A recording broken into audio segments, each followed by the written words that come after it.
I'm off, but we were in a bit of a scuffle trying to move Andy out the door. He's getting seriously aggressive trying to get through Jack's arms to me. I at this point jump backwards and lunge for the knife laying on my desk. I pull out the blade and yelled, "Andy, get out of my room." I think something clicked in his primitive head that told him knives are not to be messed with. I'm yelling at him and Jack tells me to put the knife away. Put the knife down, dude. He's trying to kill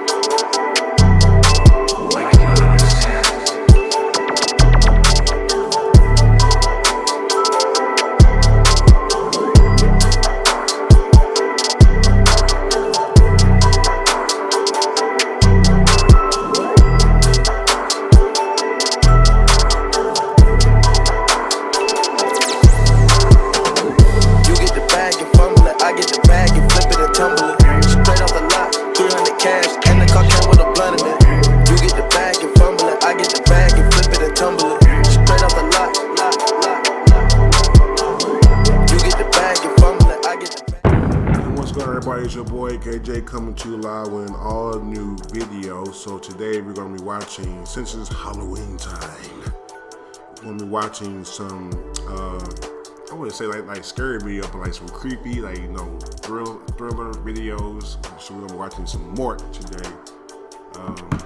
6 apartment horror stories. So this is going to be a try not to script. I'm not going to scream. So this is going to be just a reaction video. So let's go ahead and get started. And that, I want to thank everybody who's been subscribing. I don't know why I went there. That's where I look at my videos. I want to thank everybody for subscribing and leaving comments and stuff like that. I do appreciate it. Just go ahead and get your friends to like and subscribe. We're trying to reach 1,000 subscribers by August of next year. So I'm trying to reach 1,000 subscribers by August. Thank you guys. Let's make that goal. A little bit of context. So I'm a freshman in college and I live in a suite with 7 other guys. We all get along quite well with just some minor bumps now and then. I'm closer to one named Andy, less close to Andy's roommate Jack. I'm a tall and thin guy. Andy is bigger than me, but not taller, just a broader dude. Jack is a hockey player, so he's pretty ripped, but shorter than both Andy and I, and is usually a very relaxed guy. Jack is usually the aggregator. So last night I got home from a party and was pretty messed up, and my 2 sweet mates had just gotten back from another party. Andy was blacked out. We danced around my room while I blasted music, and then Andy and Jack left to go smoke. I began to FaceTime my girlfriend. Then I hear more knocks on my door and I turn my laptop screen brightness off and shut off the sound. Andy and Jack walk in, high as a kite, and Andy is still blacked out. Andy begins to get a little aggressive, and so I went with it, pushing each other back and forth. Next thing I know, Andy's eyes just went out. He was still looking around, but you could just tell he wasn't in his mind at all. It's as if he just slipped into this odd trance. At that moment, he slammed me against the wall and had his hand around my neck. And I'm like, "Hey, Andy, that's enough, man."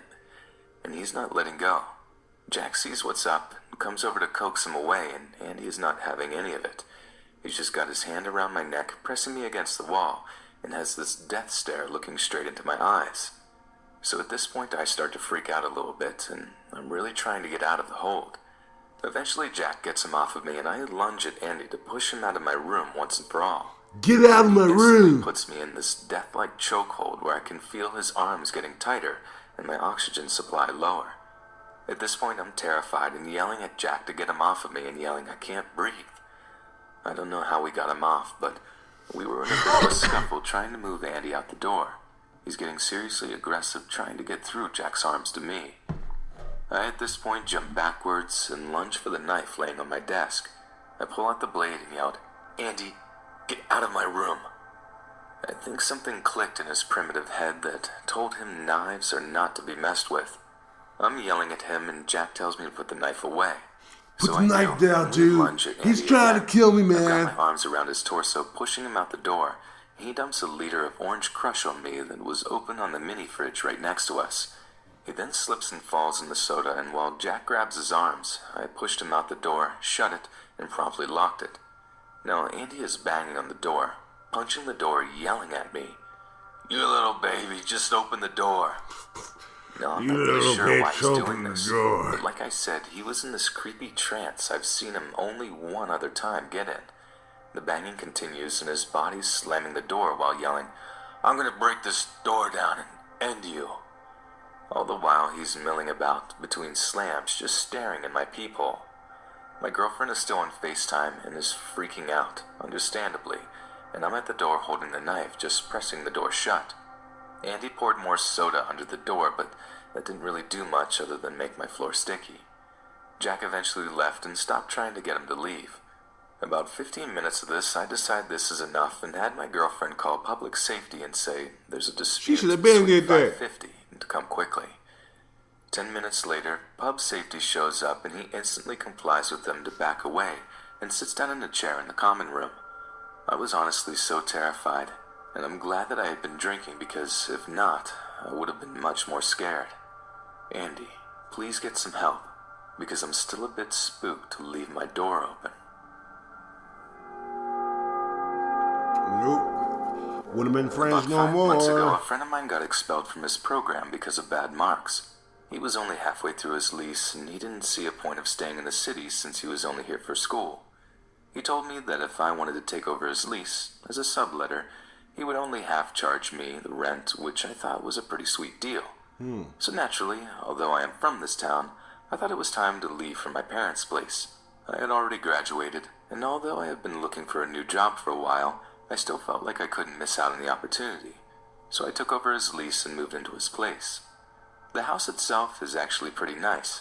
It's 3 floors including the basement, and it's located near the university of my town, which is not a very safe area overall, but I spent a lot of my university years here and never felt unsafe.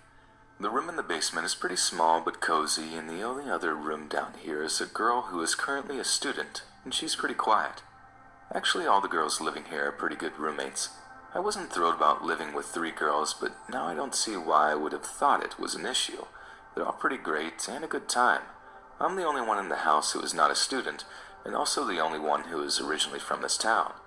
The other roommates are actually all from cities that are only about an hour or 2 away at most, so unless there's something special going on, they all go home on weekends.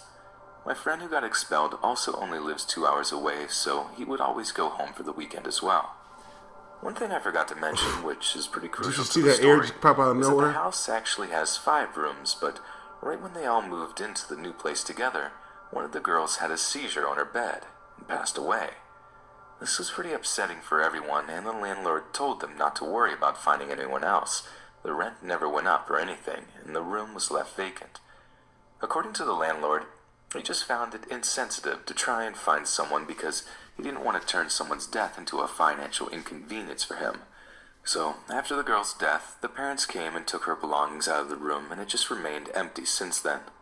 I actually never looked in there because it just remained locked, and I don't really have much curiosity to see the room.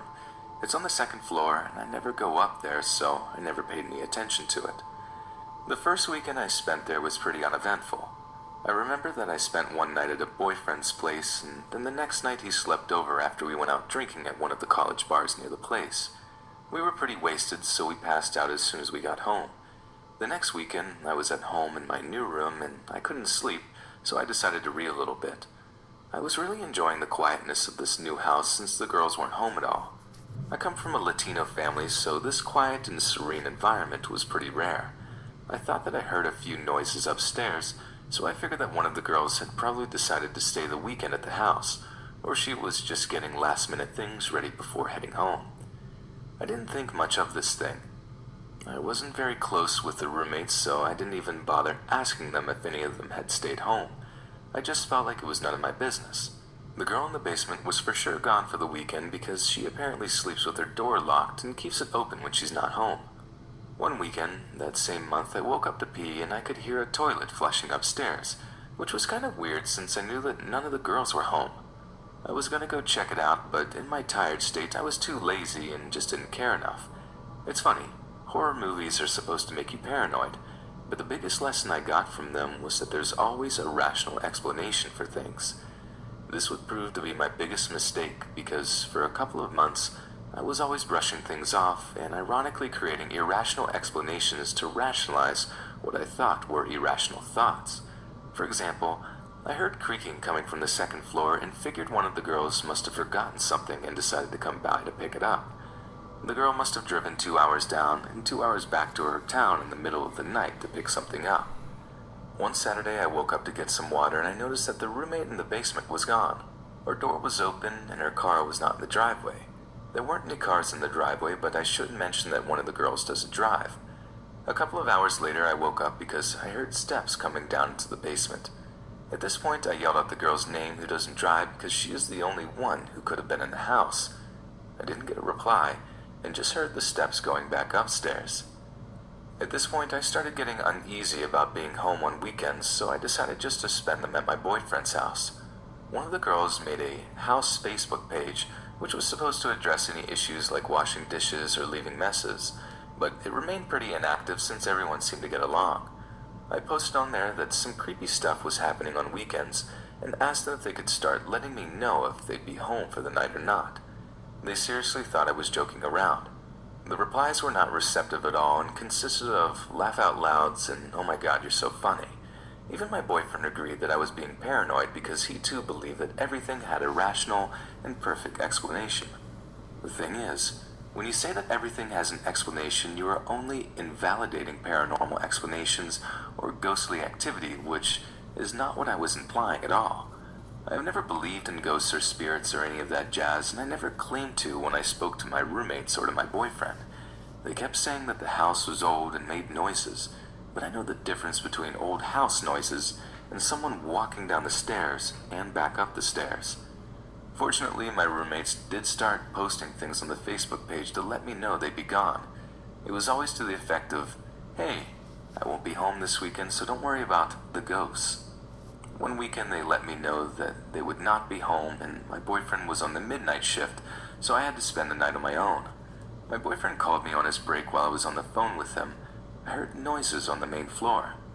I told him I was going to go check it out, and he told me to go ahead because that idiot still thought I was just being paranoid. As I said this, I heard the footsteps going back up the second floor. Once I got onto the main floor, there was nobody in the kitchen, and all the doors into the house were locked. I was extremely paranoid and didn't feel safe. My boyfriend calmed me down and convinced me that everything was okay, so I never went to the second floor, and it's probably best that I stayed on the main floor. After the weekend, I told my roommates in all seriousness that I was convinced that someone had been in our house at some point that night. I told them what I heard, and all those idiots still claimed that it was the old house making noises. My boyfriend was almost permanently on midnights, so I did what I never wanted to do and started spending weekends at my parents' place. The girls still posted on the page whether or not they were leaving the house or not, and I decided that I should do the same. So I also started posting when I was and was not sleeping at the house. One Friday night, the Facebook page looks something like this. Roommate 1, not sleeping at home.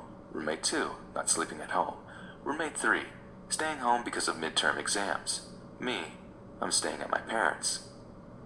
The next morning, I received a frantic text from one of the roommates saying that the roommate with the midterms had been attacked. Apparently, she was in her room studying and heard a noise right outside of her bedroom. When she went out to inspect it, she was greeted by a man walking out of the dead girl's room. I later found out more details about the whole thing from the roommate who was attacked. The man looked rough, greasy hair, and just a dirty face. When they made eye contact, he held up his finger to his mouth and uttered a shh while smiling.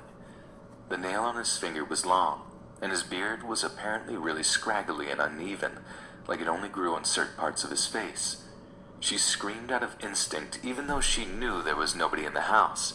He lunged at her as she tried to shut the door, and she wasn't beaten up too badly. He just growled and told her to shut her mouth and said something like, "I'm not gonna hurt you, but keep your mouth shut." He beat her, but not completely unconscious, and then when he walked out of her room, he went downstairs and walked out the front door. So he left the dead girl's room unlocked. My roommate locked herself in her room and called the police, who were there immediately. What's pretty creepy about the whole thing is that when they inspected the dead girl's room, they kept asking for clarification. So nobody has lived in this room for how long? Nobody has been renting this room, right? Did the parents take everything after the girl passed away? The guy had a really sweet setup actually, and had brought his own small mattress to put over the bed frame. Obviously the mattress was too small for the bed frame. He left most of his stuff because he probably didn't expect a confrontation that night. I don't think he knew she would be there that night because she never was. It probably sucked for him when I moved in because before me, that idiot had the whole house to himself 2 days a week. The police did ask me quite a lot of questions and were interested in hearing my statement about hearing footsteps at night. My 3 roommates and my friend are now convinced that maybe the girl didn't die the way they said she did, and maybe he had something to do with it. But I think the autopsy would have been able to distinguish a murder from a seizure. In their defense, the whole thing is really creepy. We're not really sure how long the guy had been living there, but it's very likely that it had been for at least a few months.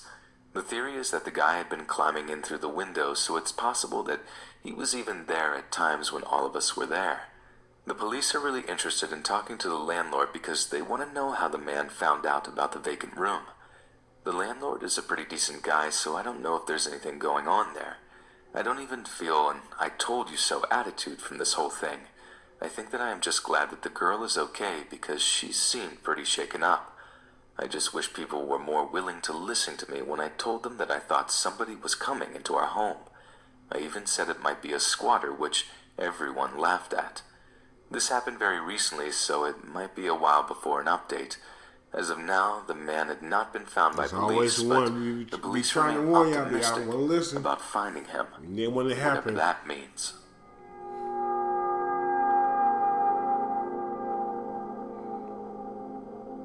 I mean, you don't want to say "I told you so," but sometimes you At the can't time say of the it story, because, she like, was damn, looking for her first it apartment happened. and moving out from her parents' house. Her and my brother didn't want to move in together since they had only dated for a few months. She instead opted to search for a roommate online. Browsing Craigslist, she found an ad titled something like "Roommate Wanted, Females Only." This sort of thing was common since the area she was looking in was mostly young professionals. The listing was for a room in a house for about $225 a month, which was quite cheap compared to most places listed. The occupant listed herself as a 23-year-old student that wasn't quite comfortable living with any males. The other roommate would have their own room and attached bathroom. So far, Amanda was into this place. However, the listing only had a single photo from outside the property. Amanda sent an email wanting to meet the occupant and tour the house. Within 30 minutes, she receives an email back with all the details and a time to stop by. The girl worked late hours and wanted Amanda to stop by at 8 p.m. When Amanda arrives, there is a handwritten note on the front door saying, "Door broken, use back door." Walking around the house, it looks nice but slightly unkempt. Tall grass, weeds, dusty windows, etc. Still, no alarms for Amanda though. When she knocks on the back door, an older man opens the door. At first, Amanda thinks she has the wrong house, but the man reassures her and says that the occupant, I forget the name, was out and he was the landlord. The occupant asked him to meet Amanda since she was working late. He seemed pleasant and offered to show her around. Alarms started going off, but aren't at red alert yet. First, the guy was clearly in his 40s, unshaven, and looked like he lived in his car. Also, only the kitchen light was on. As they walked around the house, Amanda noticed one huge red flag. No furniture, nothing. The landlord was polite about answering questions, but seemed irritable to keeping lights on for too long, rushing her around and only letting her look at rooms for a few moments. There was a single room that the landlord wouldn't open, telling her that it was the occupant's room and he didn't want to invade her privacy. As they walk down the hallway into the living room, she notices the front door has a plank nailed across it. Broken, for sure. Amanda's creepometer is starting to ding, so she decides to wrap up the walkthrough and leave, but trying to be polite. As she's giving the guy her "thanks for the showing" bit, he perks up and states that he forgot to show her the basement. It's recently furnished and would be a great rec room, and she should take a look down there. At the time, Amanda and the landlord are standing in the small hallway between the living room and the back kitchen. In this little hallway was the basement door. When he opens the door, it opens outward to create something of a barrier between Amanda and the back door. The basement is pitch black. He smiles, motions downstairs, and says, "Ladies first." Don't do What it. happens next is nothing more than a stroke of luck. Amanda got a text just as some random person parks in the front of the house. Thinking on her feet, she pretends it's a phone call and answers her phone. "Hey, yeah, are you here? I'll come out from around back and let you in. It's great, you have to see it." With a motion of confidence, she excuses herself around the landlord and walks out of the back door. She says the guy just looked at her like he was confused. Once outside, she sprinted to her car and sped out of there. When Amanda got home, she told her mother and my brother everything. Cops were called, they took her statement and went to investigate. The Craigslist post had been removed. Now, the house had been foreclosed over 6 months earlier and the property had been abandoned. When the police investigated, they found that the closed room the landlord didn't want her to look in was where the man had been staying. There was a pile of old dirty blankets, rotten food, and empty gallon jugs everywhere. More creepy was he had plastered ripped up pages from adult magazines on all the walls in the room. Where do you even get those anymore? The real scary part was the basement. The man had tied a thin piece of fishing twine about shin level across the stairs about halfway down. The basement was empty except another pile of old blankets, a broom handle wrapped in leather belts, and a small box with a few rolls of assorted tape, duck, electric, etc. Amanda ended up not moving in.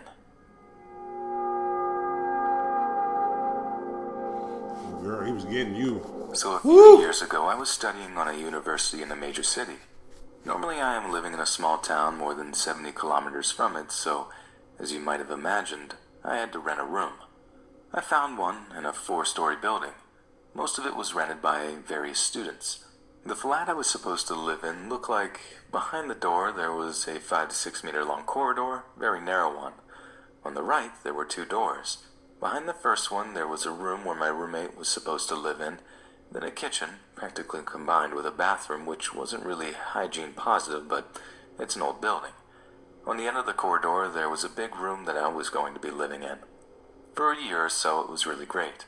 My roommate was a female student that was rather nice. She even cooked things occasionally, which was a life-saving thing considering the fact that if I were to do this, I would probably burn water black. But then she got pregnant with her boyfriend and had to say goodbye to studying. Here enters my second roommate. In fact, even after living with him for nearly half a year and all that happened then, I don't even remember his name. Really. That should tell you all you need to know about our relationship. He was a 20 to 22-year-old student whose face I don't even remember either. I saw him maybe twice, for he was working and studying when I was in the flat, and vice versa. So time passes, and we are ignoring each other. Everything is rather fine. Then things start to happen. The first warning was a call from landlord. He is a tad bit ugly old man, especially his teeth look terrible, either missing or dark yellow, but I can't say anything wrong about him as he's a decent landlord. Once I accidentally paid him too much and he quickly returned the surplus, so yeah, he was an honest guy. He had several flats in the city that he was renting to the students. He said to me that he would like me to watch over my roommate to see if something is wrong with him. Something happened in his workplace. I think he hit someone and he was talking gibberish about that when he met with the landlord about money. We paid him not through a bank account but hand to hand. He visited us once a month for that. So later that day I returned to the flat. And what did I see? A kitchen cupboard is broken. It looked like an elephant sat on it, and the remains were spread over practically the entirety of the room. Roommate is going in circles, looking like he was trying to clean the place. I ask him what happened, and he answers something about a party ended up wrong. So right now I should probably say why I haven't left the place straight away. I'm kind of a sheltered kid, living in a small town in a not-so-big and rather peaceful European country. I'm a student, and all my life I haven't even seen any drugs. I never witnessed any crime. For me it was, well, he acts strangely, but hey, maybe he has a bad day. I went to bed, or rather a mattress, for I slept only on it. It wasn't easy to go to sleep because he was making noises in the kitchen. I even went there to ask him to be silent. He was so surprised by me speaking. Like he literally jumped. He said something along the lines of, "Sure, okay," and then it was a tad bit less noisy. The fact that the kitchen was still a mess, and even though he was there all the time, should be a second warning, but once again I didn't connect the dots. I only barricaded the door just in case by pushing a table that stood next to them so that the edge of that should prevent the door from opening. Also, he had his right foot in the bucket. No idea why. I was brutally awoken around 4 a.m. by him screaming that I have to open the door right now. His voice was angry, not scared, so I doubted there was a fire or something, so I loudly refused. Then he opened them by kicking them. The table with a computer on it was pushed back from the impact. The big part of the jam broke off too. He entered my room and started screaming something incoherently that he knew what I was planning. He didn't attack me, but he just kept screaming. He also broke a ceiling lamp with my favorite cup that lied on the table next to the computer. I, on the verge of a panic attack, sent a text message to my father, who was regrettably more than 60 kilometers from me, about what was happening. He tried to call the police, but for some dumb reason in this country they can only act if a direct witness or victim is calling them. So there was no help from them, which was completely stupid in my opinion. The next half hour was strange, to say the least. My roommate kept screaming things incoherently. I think he somehow believed that I am after his life and continued to demolish the flat. I was still on my mattress, unable to leave because he was blocking the only way out. He nearly assaulted me when he saw my gloves. It was right after winter, which, as he decided, was proof that I'm a hitman, and I won't leave fingerprints if I kill him while wearing them. He was maybe half a meter from me while charging at me when he suddenly jumped back, screaming that he won't let me kill him that way. This routine was replayed several times. Several times he entered my room to scream something incoherently, only to leave quickly. In the end, I managed to get out by persuading him. The hardest persuasion skill test in my life, to be honest. That if I leave the house without taking the keys, then he will be safe. You can imagine how I felt moving through the corridor and unlocking the door, with him being in the kitchen behind me, which was full of knives. In the end, I, however, managed to flee, wearing only pajamas and with a phone in my hand. I took refuge in another apartment in the same building,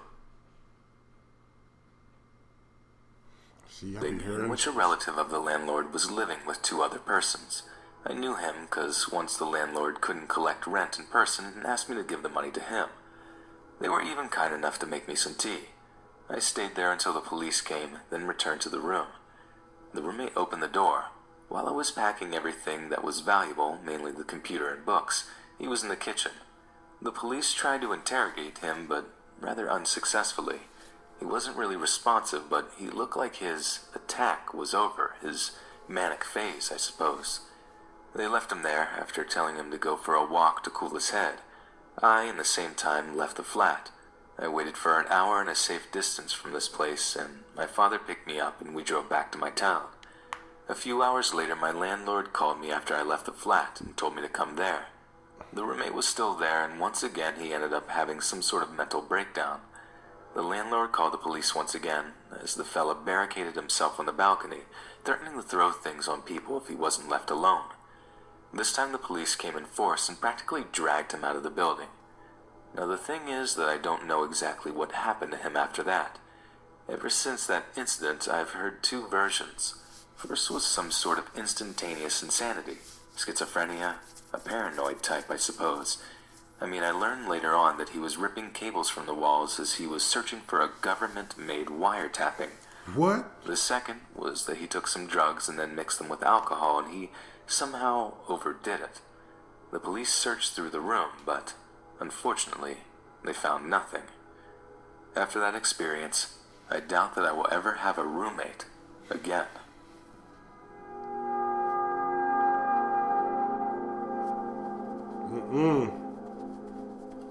My mom separated from my stepdad in early 2013 when I was 17.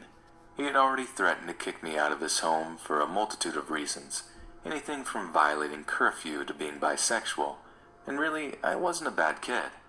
All I did was work and go to school, so I moved out with my mom and agreed to pay 1/3 of the rent, or about $400 a month. At the time, I made $7.50 an hour to get verbally abused by customers and flip burgers, and I worked around 20 to 25 hours per week. Plus, I went to school. Plus, I kind of had a social life, so usually on any given week I was home for about 2 evenings and out otherwise. My mom was pretty lenient with me since I was paying rent, so my curfew was probably anywhere between 12 and 2:30. My mom worked full-time at a Wawa that was about 45 minutes away. She was also in school and had a boyfriend that lived a town over. She was home about as often as I was. We had a cat. It was just us. And this apartment used to be a barn. It's split into 4 apartments, 2 on both floors, and has an inaccessible attic and a basement that's incredibly creepy. It's off of a main road and a ways back down a driveway in an open field with a few other ancient buildings around it, and not much else besides trees. Initially, we took comfort in this, but then it got weird, like really weird. There was a closet in her bedroom that locked from the inside, and randomly it would be locked. Same with the pantry. Small things would be moved, and more we noticed we were missing things. Things would happen by themselves. Did you smoke a bowl out of my grinder? Why and when did you eat all those Cheez-Its? How did the cat flip over the litter box? It was eerie, but it was right outside of a Civil War zone, a major one, said to have hosted the bloodiest battle outside of Gettysburg.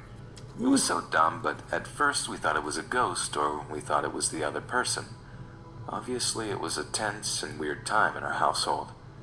And I was getting sick of my mom smoking all the time, so before I left work one day after she had left work too, I set up a simple string trap that would snap when she opened the door. I just wanted to know for sure it was her and that we didn't have a pothead poltergeist floating around our house. An hour before my shift ends, my mom calls to tell me that she needs to cover another shift. She'll be doing a double, and did I have bus money to get home? I did, so I went home. To my surprise, the string trap had been tripped. I was again missing a pinch of my green. I was incredibly sober and beyond explainably paranoid. My chest was starting to feel tight with anxiety, and I grabbed the pepper spray out of my bag. As I left the room, I heard feet shuffling above my head. My heart dropped. I might have even crapped myself. I grabbed the paraphernalia, set it somewhere safe outside, and bolted from the house and ran to the Burger King across the street where I dialed 911. After a little bit, the police showed up. I was beginning to feel like I definitely overreacted. I felt so stupid. I wanted to tell Officer Jones to go home. I changed my mind. There was nobody smoking anything in my house. But I did feel better when they told me that they would go search the house, and one of them stayed outside to wait with me while the others searched for the footsteps. And I'm on the phone with my mom, who's a mixture of angry and concerned, telling her that it's probably all good and I'm sorry for scaring her. But then the door to the house swings open. I can hear a struggle, and I walk to see it better. A police officer and a husky bearded man are wrestling at the foot of my stairs, just in front of the door. The bearded guy is holding onto the doorknob with one hand. I was so shocked and afraid I had to hang up the phone. The bearded man gets away and makes a sharp left across the patio over the short wooden fence and into the field with all the trees in it. He has gone into the night. The officer disappears after him only to return and tell me that he got away. They did a thorough sweep of the house. They found his semen around the drain of the shower, as well as, oh God, on our loofahs and razors. They discovered that the pantry had an attic drop-down door that was painted over, that this man had chipped at to get inside long before we showed up. He had been squatting there since the summer. When people moved in, he took to hiding in the attic, pantry, or closet. He came out when we weren't home. He ate our food. The officers didn't know this part, but he also smoked our green. He probably had a bond with our cat. If he didn't actually see me with my boyfriend, he definitely heard it. And seriously, who wanks it on a razor blade? Ew. It just makes me want to die to this day when I think about it. My mom's boyfriend moved in with us shortly after, and I was home even less. To this day, I am paralyzed with fear when I hear a strange noise like the house settling. I keep mace on me always, everywhere, at all times. This guy wasn't even violent, I guess, but just the idea that he wanked his free willy onto my loofah makes me feel unsafe in a profound way.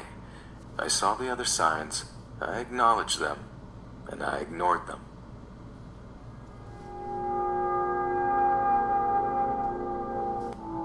So I'm 16 years old now and living in a duplex with my family, which consists of 3 younger brothers all under 5, my 18-year-old sister, and my mother and father. About 3 years ago, when we lived in our old apartment, I was home alone for the entire day. This was pretty normal as my father worked in the summer. My mom would take the kids out to do things like swimming and other things like that. I usually just slept in, and I had a small list of chores that I had to do during the day before everyone came home. One of those happened to be laundry. The way that the apartment is set up is on each level, there's about 20 places where people live, and only one laundry room shared amongst us. I lived a few doors down from it, and I had to pass the door to the stairs in order to get to it, which that door had a little window. I was going to throw the clothes from the washer into the dryer when I then heard a clicking noise. I wasn't really sure what it was, but for a second I decided to listen before it then stopped. I was always really freaked out from that apartment, and this definitely wasn't helping. I finished throwing the laundry into the dryer and then started it. Then I started walking down the hall when I then heard that same clicking noise yet again. I froze. It sounded like it was coming from the stairwell. So as scared as I was, I looked out the window, and to my surprise, I didn't see anyone. Really relieved, I booked it down the hall to my apartment. I closed and locked the door, going about the day again, or so I tried. When it's quiet in that apartment, you can really hear everything. Conversations, footsteps, laughing, everything, especially from the hallway, and that's where the most crap was heard. I was in the kitchen feeding my animals when I heard slow, heavy footsteps in the hall. It sounded like they were coming down the hall right outside of the apartment. I decided to run to the living room and mute the TV so that I could listen, when I then heard 3 loud bangs at my door. I was kind of crapping my pants at this point, not really knowing what to do. I kept the TV muted and slowly moved my way to the door, looking out the peephole. I was horrified at what I saw. It was a black figure standing with its back towards me. I didn't know what to do, and I was frozen in place. And then, I then heard a familiar sound. That same bizarre clicking sound that I heard before. I noped the hell out of there and grabbed my animals, then hid in my room. I mean, I was really scared, but I was starting to wonder if it was really nothing. I usually listen to scary stories just like these to scare the crap out of me, but maybe something was actually there. Later in the evening, when my sister arrived home, I told her about what I saw because she's really into supernatural things like that. When I told her what I saw, the color from her face ran away. She said something along the lines of seeing that same figure, but in dark rooms and hallways, not lit ones. The next time I encountered it, I was sleeping on the bottom bunk and my sister in the top. The clock read 3:37 a.m., the fan was going, and the nightlight was plugged in. My sister was sound asleep at this point. I heard the clicking again, but this time quieter and from under the bed. One of my cats on my bed didn't seem to notice it, so I figured maybe I was just imagining it. That was until I then noticed a long black, bony cold arm, then reach out and start making its way right up to my bed. I then yelped, enough to wake up my sister, but no one else. Pretty groggily, she just tells me to shut up and that she's trying to sleep. Girl, wake But up. you gotta see this, I say as I look down and notice the thing's gone now. I didn't catch an ounce of sleep that night. I have lots of other terrifying stories from that hellhole apartment, but I think most of them revolve around that thing. Ever since I moved, I haven't had anything weird happen since. I'm just really glad that thing never followed me to my new house. Thank God for that. Yeah, thank God for that. Y'all have any scary stories? Like, has anything happened to you before that was, supernatural, that inside your apartment, or somebody came in attacking your apartment? Leave a comment in the comment section. And then while you're there, go ahead and like and subscribe. I'm trying to reach 1,000 subscribers by August. So if y'all can help me reach that goal, that'll be great. I want to thank everybody for tuning in. It's your boy ityoboyakj coming to you live, and I will see you next time. Straight off the lot, 300 cash, and the car came with a blood in it. You get the bag and fumble it, I get the bag and flip it and tumble it. Straight off the